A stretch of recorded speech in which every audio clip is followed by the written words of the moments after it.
Susan for SLC Aquatics here, coming to you with part 2 of series number 2, which are genetics and crosses, from Tom Allen's article. He is a member of the Fancy Guppy Association Chicago, and he's also recognized by the International Fancy Guppy Association.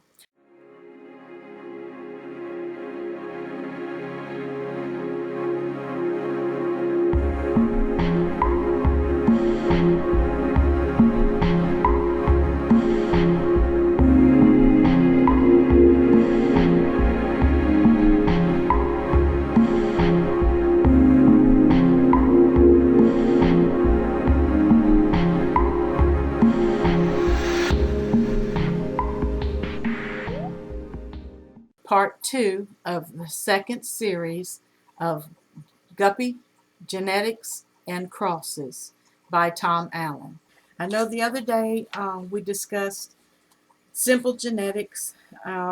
We also discussed the gold strains, the bronze strains, the albino strains, and the genes for the gold, bronze, and the albino, while positional on the chromosomes, are at different locations, meaning that if you cross a gold and an albino, you should get 100% non-gold, non-albino young in the F1 generation.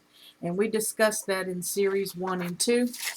And we said that we would pick up, also we discussed snakeskins last time. And just a brief recap. By definition, any male guppy that has an unbroken rosetta pattern covering at least 60% of his body is considered snakeskin. Females show no snakeskin pattern. Even though I have a female downstairs that doesn't show it in her body, but in her dorsal fin and in her caudal fin, there is some snakeskin patterning going on in her fins, which is puzzling to me, but I'll find out more about it later. The gene for the snakeskin trait can be on the Y chromosome, passed from the father to the son, or on the X chromosome, passed from the mother to the son. The only way to determine where the gene lies is to outcross to a non-snakeskin strain and check the F1 males to the pattern. Now, I personally am learning the terms of outcrossing. I'm also learning the terms of inbreeding, and I think there's another term for breeding guppies, and I apologize for not being prepared for that right now. But we're going to pick up today with the half-black and the swordtail traits in fancy guppies. The half-black is any male or female that has a black or any shade coloration. Let me repeat that. Half black is any male or female that has a half black or any shade coloration from the edge of the dorsal fin to the peduncle area, which is at least 50% coverage. The gene for the half black can be Y-linked or X-linked or passed from both parents. The International Fancy Guppy Association currently recognizes 7 caudal colors in male half-blacks. For example, red, blue, green, yellow, pastel, purple, and AOC, which is any other color. And 2 caudal colors in females, half-blacks, red, and any other color. Swordtail is defined as any male having a sword-like extension from the caudal fin. There are single swords, upper and lower, and double swords. Females show nothing that would hint that she is from a swordtail strain. Both male and female must carry the swordtail gene to get a swordtail young in a mating. Now, I had a strain of small-bodied, short-bodied snakeskins, top swords. So that meant that the parents, the father and the mother, had to have that swordtail gene within them, because when I bred them, I did not have any swordtails that I was breeding, but I had F1, F2, and even F3 generations of top swordtail guppies. And I didn't start out with any swordtails visually. So that meant both parents carried the swordtail strain, which is nice information for me to learn. We're going to talk about crosses that will work.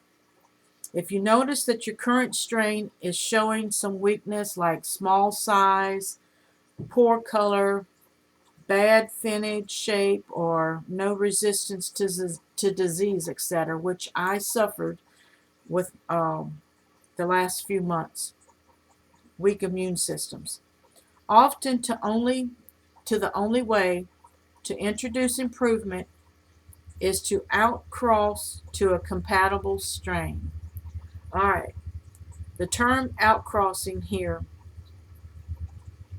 does mean you go outside of your current project and you find a compatible strain. So if you want to, anyway, I'm not going to break it down right now. This article will break it down. Recall that 85% plus of all outcrosses produce fry that are inferior to their parents. Let me repeat that. Recall that 85% plus of all outcrosses produce fry that are inferior to their parents. Because there are so many different guppy strains in the hobby, there are literally millions of options open to you here, but are some crosses that have produced excellent hybrids in the F1 generation. And I must admit that this article that I printed off the internet is not complete. So if you actually will go to Genetics/Crosses by Tom Allen by the Guppy Association International, Chicago, you will find these articles and his books that you can purchase. Number 1, another strain of the same color. These are your options for outcrossing. Number 1, another strain of the same color. Say I have Tuxedo Reds, which gives you the black body and the dorsal fin and the caudal fin will be red. And sometimes the ventral fins will also show some redness. But they're weak. Say the color's really faded. So if I find a strain of the same color, and it makes sense that if you want reds, you don't introduce another color into the mix. So stick with reds. Number 2, red albinos and reds. Number 3, red with a half black red, blue with a half black blue, green with a half black green, etc. Purples. Number 4, purples and greens. Number 5, half black pastels and pastels. In parentheses it says white AOCs. Number 6, half black pastel and blues. In parentheses it says to produce half black AOCs. Let me say that again. Number 6, half black pastel and blues to produce half black any other colors, AOCs. 7, solid color and yellow variegated snake females to produce bicolors. Note that not every possible cross like those listed above will produce quality young unless the parent strains are compatible. There's no telling what the F1 generation will turn out to be. Likewise, there are probably other crosses that are not listed here that will work to produce excellent hybrid young. Let me give accolades now. The reference to this article was posted in Articles by DMACALUSO, period. And I will put this in the description of the video.